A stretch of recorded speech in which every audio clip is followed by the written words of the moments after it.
नमस्कार, बहुत स्वागत है आपका इवनिंग एजेंडा आप देख रहे हैं। मैं हूं आपके साथ ऋतु ज्ञानवानी। बागेश्वर धाम के पंडित धीरेन्द्र शास्त्री लगातार हिंदू राष्ट्र के हुंकार भर रहे हैं। बाबा की बातों को लेकर जवाबी हमले भी हो रहे हैं और इसी कड़ी में इमाम एसोसिएशन के अध्यक्ष मौलाना मोहम्मद साजिद रशीदी का भी बयान आया। उन्होंने बागेश्वर की तुलना सिमी और पीएफआई से कर दी और कहा कि जैसे पीएफआई और सिमी पर इस्लामिक स्टेट के लिए मूवमेंट चलाने के लिए बैन लगा है, हिंदू राष्ट्र की मांग करने वाले बागेश्वर धाम के पंडित धीरेन्द्र शास्त्री पर भी बैन लगना चाहिए। इसी बयान पर पलटवार करते हुए पंडित धीरेन्द्र शास्त्री ने कहा कि हिंदू राष्ट्र की बात हिंदुस्तान में होगी ही और हिंदू राष्ट्र का मतलब पर्टिकुलर धर्म के स्थान देने की बात नहीं है, जातिवाद मिटाना है। उन्होंने कहा कि हम इन भाई साहब को नहीं जानते, वाहियात बातों पर हम जवाब नहीं देते। वे बाबा ने रामायण, गीता और महाभारत के विषय को पाठ्यक्रम में शामिल करने की बात भी कही है।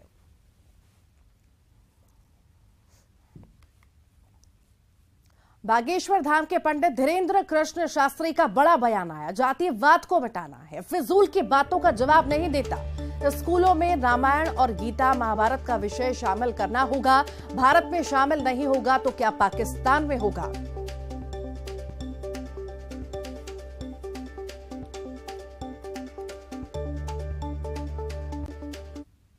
राष्ट्र की बात अगर हिंदुस्तान में हिंदुओं के हित की, हिंदू राष्ट्र मतलब कोई पर्टिकुलर धर्म को स्थान देने की बात नहीं।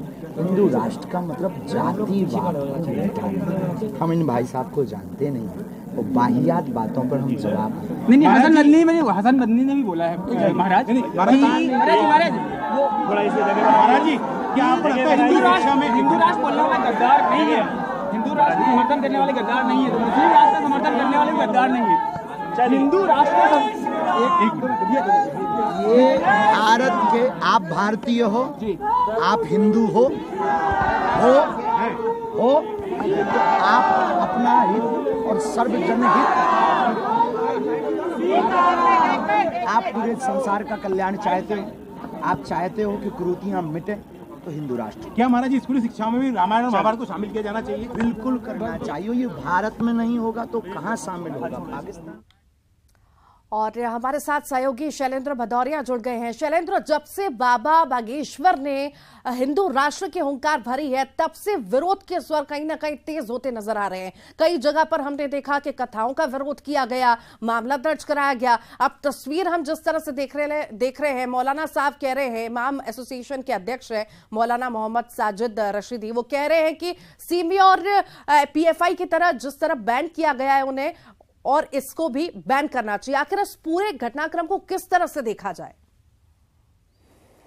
देखिए, बिल्कुल आपने ठीक कहा कि जब से बागेश्वर धाम की तरफ से ये बात कही गई कि हिंदू राष्ट्र बनना चाहिए और उसको लेकर उनके पास जो जन समर्थन है वो भी उन सभाओं में देखने को मिलता है, लेकिन जो दूसरे संगठन से जुड़े हुए लोग हैं वो कहीं ना कहीं उनके इस मांग को गलत ठहरा रहे हैं और कह रहे हैं, जिस तरीके से खुद जो दो मौलानाओं का बयान आया, उन्होंने कहा कि जिस तरीके से सिमी या दूसरे जो संगठन हैं वो अगर इस्लाम को, भारत को इस्लामिक कंट्री बनाने की बात करते हैं या इस्लाम के बढ़ावे की बात करते हैं, तो ऐसे में जब उन पर बैन किया सकता है तो बाबा की कथाओं को बैन क्यों नहीं किया जाता है। लेकिन वो ये भूल जाते हैं कि ये संगठन जो है वो न केवल अपने धर्म के प्रचार प्रसार के लिए काम करते हैं, बल्कि देश विरोधी गतिविधियों में इन लोगों की संलिप्तता पाई गई है। इस्लाम के कई ऐसे संगठन हैं जो लगातार अपने धर्म प्रचार के लिए चल रहे हैं और वो अभी भी लगातार संचालित हो रहे हैं देश में, लेकिन जो इस्लामिक संगठन यदि देश विरोधी गतिविधियों में शामिल होगा तो उसको बैन भी किया जाता है और जाता रहा है, क्योंकि संविधान इसका अधिकार देता है। रही बात जहाँ तक है बाबा बागेश्वर धाम की, तो लगातार वो हिंदू राष्ट्र की बात करते हैं और उनकी इस बात को न केवल राजनीतिक दलों के लोग समर्थन करते हैं बल्कि जो आम जनता है वो भी समर्थन करती है। कई बार राजनेताओं ने भी उनकी बात का खुला समर्थन तौर पर किया कि जिस तरीके से भारत जो है वो हिंदू के बहुसंख्यक राष्ट्र है और ऐसे में वो हिंदू राष्ट्र होना चाहिए।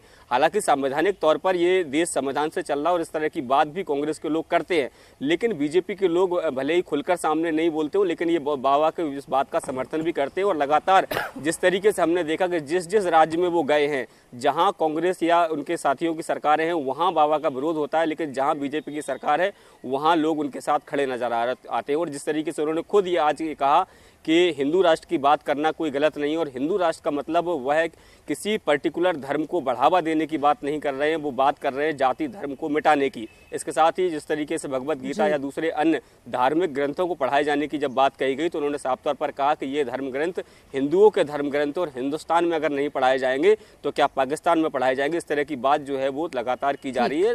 भले ही शैलेंद्र आपके पास लौटूंगी, खास चर्चा के लिए हमारे साथ अजय सिंह यादव जी भी जुड़ गए हैं कांग्रेस से। अजय जी, बहुत स्वागत है आपका न्यूज 18 एमपीसीजी में। बाबा जी ने जब से हिंदू राष्ट्र की हुंकार भरी है, विरोध तो देखने को मिल ही रहा है। अब जो है इमाम एसोसिएशन के अध्यक्ष हैं मौलाना मोहम्मद साजिद रशीदी, वो कह रहे हैं कि जिस तरह से पीएफआई और सिमी काम करता है उस तरह से ही बाबा काम करते हैं, इन्हें बैन करना चाहिए जैसे पीएफआई सिमी बैन है। आप कितना इत्तेफाक रखते हैं, कांग्रेस कितना इत्तेफाक रखती है? देखिए, कांग्रेस पार्टी इन मामलों में राजनीति नहीं करती है। स्पष्ट तौर पर सरकार को इस मामले में संज्ञान लेना चाहिए। अगर कोई भी व्यक्ति विवादित बयान दे रहा है किसी भी धार्मिक व्यक्ति या संस्था के खिलाफ, तो ये निश्चित ही कानूनों का उल्लंघन है और इस तरह के बयान बर्दाश्त नहीं होना चाहिए। इस मामले में भारतीय जनता पार्टी की सरकार को बताना चाहिए कि उन्होंने क्या संज्ञान लिया, क्या कार्रवाई की, क्या जांच की, या आगे के लिए बागेश्वर महाराज या उनकी संस्था की सुरक्षा व्यवस्था सुनिश्चित करने के लिए सरकार क्या करने जा रही है। लेकिन दुखद पहलू है कि भारतीय जनता पार्टी के नेता इन मुद्दों में राजनीति देखते हैं, राजनीतिक लाभ लेने की कोशिश करते हैं, इसलिए इस तरह के मुद्दों को हवा देते हैं, कार्रवाई नहीं करते हैं। अजय जी, ऐसा लगता है कि कांग्रेस गुटों में बटी है, क्योंकि कोई राज्य के नेता कुछ बोलते हैं, कोई राज्य के नेता कुछ बोलते हैं। अब झारखंड के विधायक साहब को ले लीजिए, वो खुला विरोध कर रहे हैं बाबा के कथाओं का विरोध कर रहे हैं। आखिर किस तरह से देखा जाए, एकजुटता तो दिखाई नहीं देती है, सबके अलग अलग बयान। मैंने आपसे पहले भी कई बार स्पष्ट तौर पे कहा है कि कांग्रेस पार्टी धार्मिक मुद्दों पे राजनीति नहीं करती है। राजनीति धर्म के आधार पर हम नहीं करते हैं। धर्म हमारी आस्था और विश्वास का विषय है। प्रत्येक व्यक्ति की अलग अलग आस्थाएं होती हैं। राजनीति हम जनता के मुद्दों पे करते हैं, जनता से जुड़े हुए मुद्दों को लेकर हम जनता के बीच में जाते हैं। इस मामले में स्पष्ट है कि ये कानून का उल्लंघन है। अगर किसी भी धार्मिक व्यक्ति की मानहानि की जा रही है तो सरकार को कदम उठाना चाहिए। और नहीं अजय जी, मेरा सवाल आपसे सीधा सवाल है कि क्या एकजुटता नहीं है? क्या आपकी पार्टी के कुछ नेता अलग बयान देते हैं, कुछ नेता अलग बयान देते हैं? बिल्कुल एकजुटता है। मैं आपसे इसीलिए 2-3 बार इस बात को कह चुका हूं कि धार्मिक मुद्दे पे पार्टी का कोई स्टैंड नहीं होता है। धार्मिक मुद्दे व्यक्ति की व्यक्तिगत आस्थाओं का मामला होता है। तो पार्टी लाइन से अलग होकर के बयानबाजी करना ठीक है क्या? और उसकी या ऐसा माने कि कांग्रेस के जो नेता हैं वो हिंदू नेता अलग बयान देते हैं और जो मुसलमान भाई है वो अलग बयान देते हैं, ये माने हम? बिल्कुल नहीं देते। किसी ने कोई अलग बयान नहीं दिया है। हम सभी लोग बागेश्वर महाराज का सम्मान करते हैं। कमलनाथ जी स्वयं बागेश्वर होकर आए थे, उनका आशीर्वाद लिया था। और ये सरकार को इस मामले में बताना चाहिए कि अगर उनकी इस तरह की मानहानि करने के बयान जो दे रहे हैं उन पर सरकार क्या कार्रवाई कर रही है। कांग्रेस चाहती है ये जो देश यहाँ पर हिंदू राष्ट्र बने, कांग्रेस चाहती है दिल से ऐसा? देखिए, मैंने आपसे पहले भी कहा है और मेरा चाहने या नहीं चाहने का सवाल नहीं, देश चलता है संविधान से। अगर सरकार कुछ निर्णय चाहती है नहीं, कांग्रेस भी तो कुछ सोचती होगी ना। कांग्रेस का स्टैंड क्या है इस पर? संविधान में प्रावधान होंगे तभी तो कुछ होगा। अगर सरकार इस मामले में कोई दूसरी राय चाहती है तो सरकार संविधान संशोधन लेके आए। इस तरह के मुद्दों की इस तरह से सार्वजनिक डिबेट में चर्चा तो नहीं हो सकती है। जो संविधान से जुड़ा हुआ मुद्दा है वो संविधान सभा में रखे जा सकते हैं या फिर संविधान संशोधन पे रखे जा सकते हैं। इस तरह के मुद्दों को इतना हल्का मत करिए। जी ठीक, बहुत बहुत शुक्रिया अजय जी, आप हमारे साथ जुड़े। लगातार शैलेंद्र हमारे साथ जुड़े हुए हैं। शैलेंद्र, आपने सुना कांग्रेस नेता हमारे साथ जुड़े हुए थे अजय सिंह यादव जी, वो स्टैंड ही क्लियर नहीं कर पा रहे हैं। आखिर ऐसा क्यों? गुटों में क्यों बढ़ती हुई नजर आ रही है? कभी बात करते हैं हम एकजुट है, हम सब साथ हैं, हम भाई भाई हैं, फिर एक पार्टी लाइन से अलग चलकर बोलता है, एक पार्टी के साथ चलकर बोलता है। देखिए, अगर बात झारखंड के विधायक की भी छोड़ दे तो मध्य प्रदेश के लिहाज से भी देखें तो नेता प्रतिपक्ष डॉक्टर गोविंद सिंह और सज्जन सिंह वर्मा दो ऐसे नेता थे जिन्होंने जब प्रारंभिक दौर पर जब ये बात शुरू हुई थी हिंदू राष्ट्र की, तब इन्हीं नेताओं ने बाबा बागेश्वर के खिलाफ मोर्चा खोला था और बाद में खुद कमलनाथ जो है उनके बागेश्वर धाम जाकर उनसे मिलकर आए थे और उसके बाद इन नेताओं के सुर बदले थे। तो भले ही कांग्रेस ये कह रही हो कि ये व्यक्तिगत आस्था का है सवाल है, बात भी ठीक है, राजनीति अपनी जगह होती है और धार्मिक आस्था अपनी जगह होती है, लेकिन एक जिम्मेदार राजनीतिक दल होने के नाते, उसके प्रतिनिधि होने के नाते आपका एक स्टैंड भी होता है कि आप किस तरफ खेलेंगे, या आप विरोध करेंगे या आप उनके साथ में रहेंगे। लेकिन ये जो बयान है कि हिंदू राष्ट्र जो है वो बने या ना बने, इससे कोई मतलब नहीं है, लेकिन वो साफ तौर पर जिस तरीके से खुद कमलनाथ ने भी ये कहा था कि संविधान के अनुसार ही ये देश चलेगा, धर्म की वो सम्मान करते हैं, उनमें उनकी आस्था है, तो एक ये जो बयान है ये लगातार कांग्रेसियों की तरफ से कहा जाता है कि धर्म में उनकी आस्था है, लेकिन देश जो है वो संविधान से चलेगा, और संविधान से अगर देश चलेगा तो हिंदू राष्ट्र आखिर कैसे बनेगा। तो ये जो स्टैंड है वो लगातार कांग्रेस का, लेकिन कांग्रेस के कई नेता जो है वो शुरुआती दौर में बाबा बागेश्वर धाम को इस हिंदू राष्ट्र को लेकर भी घेरते नजर आते रहे हैं। जी बहुत बहुत शुक्रिया शैलेंद्र।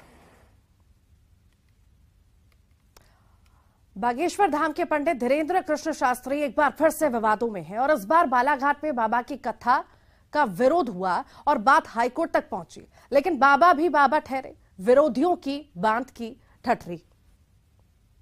वनवासी आदिवासी लोग विचलित हो जाएंगे, हमें उल्टा लग रहा कि उनकी अब ठठरी बढ़ गई।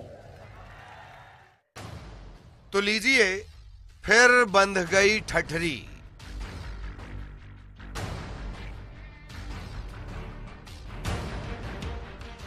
विरोधियों की ठठरी बंधने का ताजा मामला बालाघाट का है।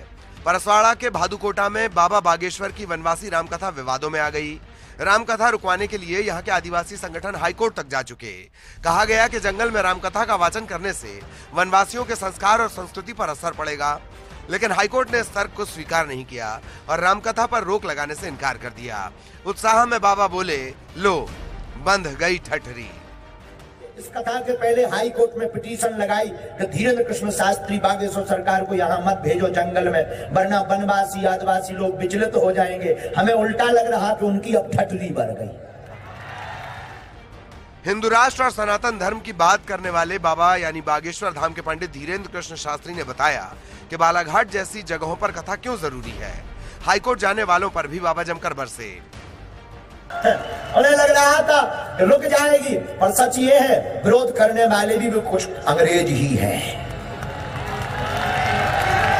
लेकिन एक बात बोल रहे, धन्य है बालाघाट के पागलों, तुमने उनको जिस प्रकार तुम्हारे भगवान वीर बिरसा मुंडा जी ने अंग्रेजों को उखाड़ दिया, अब हमें लगता है फिर से जंगल से ही क्रांति उठेगी और भारत में रहने वाले हिंदू विरोधियों को तुम ही लोग उखाड़ पाओगे।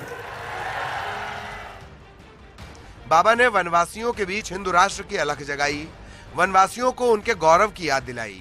बोले, आपके पूर्वजों ने जिस तरह भगवान राम का साथ दिया था, अब आपको हिंदू राष्ट्र का साथ देना है। क्योंकि हमारे आपके आराध्य प्रभु राम, हमारी आपकी कुलमाता माता सबरी, उनके अलावा कोई हमारी प्रार्थना है। हम विवादित बयान न्यूज के लिए तो बिल्कुल भी नहीं, सबके प्रति हमारा सम्मान है। हम केवल और केवल इसलिए हमारे प्रति, हमारे अंदर राष्ट्र को जो हम देख पा रहे हैं, जो हमने अपनी चेतना से देखा कि 10 साल बाद यहाँ राम कथा कहना मुश्किल हो जाएगा भारत में। अगर ऐसे ही चलता रहा राम कथा नहीं कह पाएंगे, लेकिन हम होने नहीं देंगे। हम अब सब वनवासियों को इकट्ठा करके भारत में पुनः संस्कृति का प्रचार करवाएंगे। बाबा और विवाद साथ साथ चलते हैं, लेकिन न तो बाबा को उससे फर्क पड़ता है न ही भक्तों को।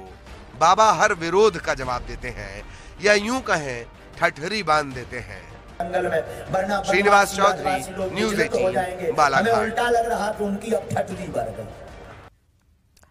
एक ऐसा क्राइम सीन जहां एक तांत्रिक 20 साल की युवती के साथ बर्बरता करता है, लड़की पर कुल्हाड़ी से वार करके उसकी जान ले लेता है, लेकिन उस सुनसान इलाके में कोई था जो बचाओ बचाओ की आवाज सुनता है और फिर यह आवाज ही तांत्रिक के गुनाह का काला चिट्ठा खोल देती है। आखिर सूरजपुर में लड़की के कत्ल की यह मिस्ट्री क्या है, देखिए।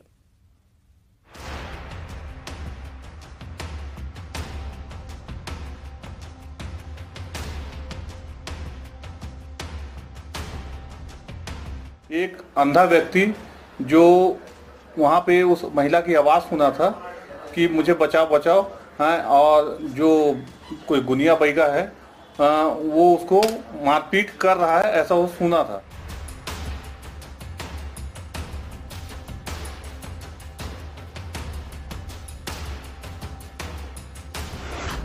बचाओ बचाओ की वो आवाज, फिर वो हो गई खामोश। कातिल का कबूलनामा लाई।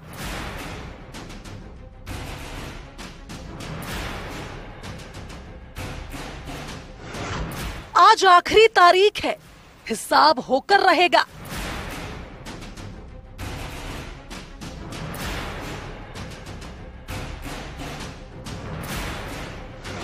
तीन महीने बाद तांत्रिक का खूनी खेल।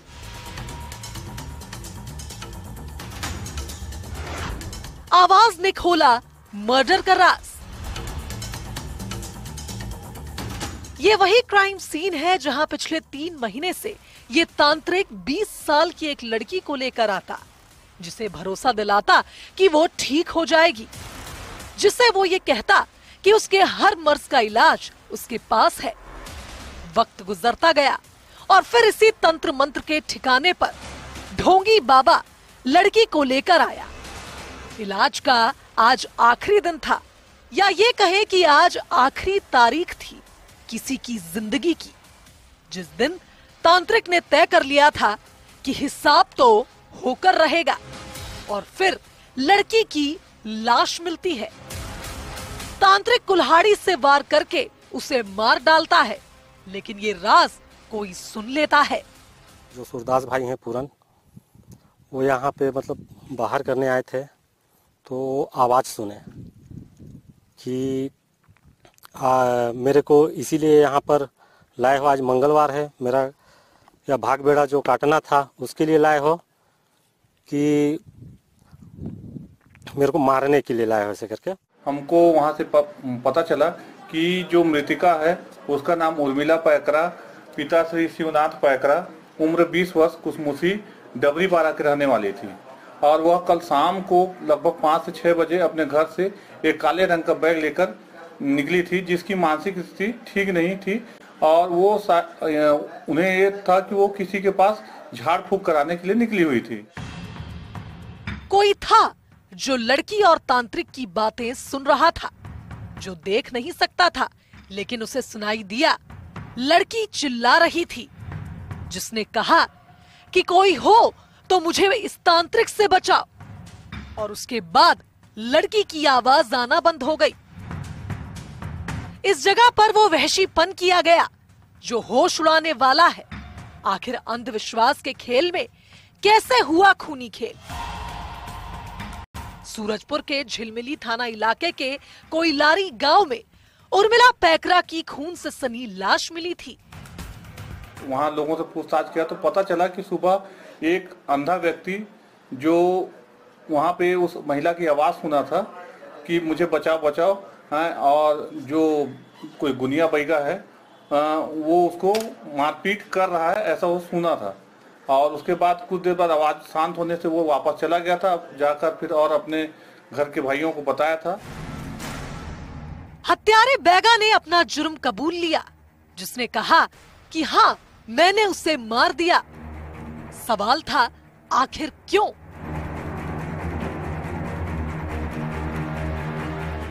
दरअसल उर्मिला की हालत ठीक नहीं थी, जिसे झाड़ फूक पर यकीन था, जिसे भरोसा था तंत्र मंत्र से तांत्रिक शिव शंकर कुशवाहा उसे ठीक कर देगा। 3 महीने से अंधविश्वास का ये खेल जारी रहा। जब तांत्रिक ने लड़की से इलाज के रुपए मांगे तो उसने रुपए देने से इनकार कर दिया, और इस इनकार पर इंतकाम की गवाही ये क्राइम सीन दे रहा है। उससे जब हम उसको कड़ाई से पूछताछ किए तो उन्होंने ये बताया कि विगत 3 माह से वो उस महिला का इलाज कर रहा है, झाड़ फूक कर रहा है, जिसमें लगने वाले खर्च का आज वह पूर्ण, जब उसकी जो झाड़ फूक की क्रिया है वो खत्म हुई थी, आज पूर्ण हो गई थी, तो उससे 3 महीने से जो झाड़ फूक कर रहा है उसका वो उसने पैसा मांगा। तो जिस पर महिला मेरे पास कोई पैसा नहीं है और मैं तुमको क्यों पैसा दूंगी करके नाराज हो गई, जिस पर ये अपने पास रखे हुए टंगिया से उसके गले में कई बार वार किया है, और जिससे खून निकलकर वहीं पे महिला ने दम तोड़। इस मर्डर का राज खुला तांत्रिक और लड़की की आवाज से, जो कत्ल से पहले सुनाई दी थी। आखिर कब खत्म होगा अंधविश्वास का ये खेल? सूरजपुर से वरुण राय के साथ bureau report, news 18 Madhya Pradesh, Chhattisgarh. और इसी के साथ ही इवनिंग एजेंडा के बुलेटिन में इतना ही।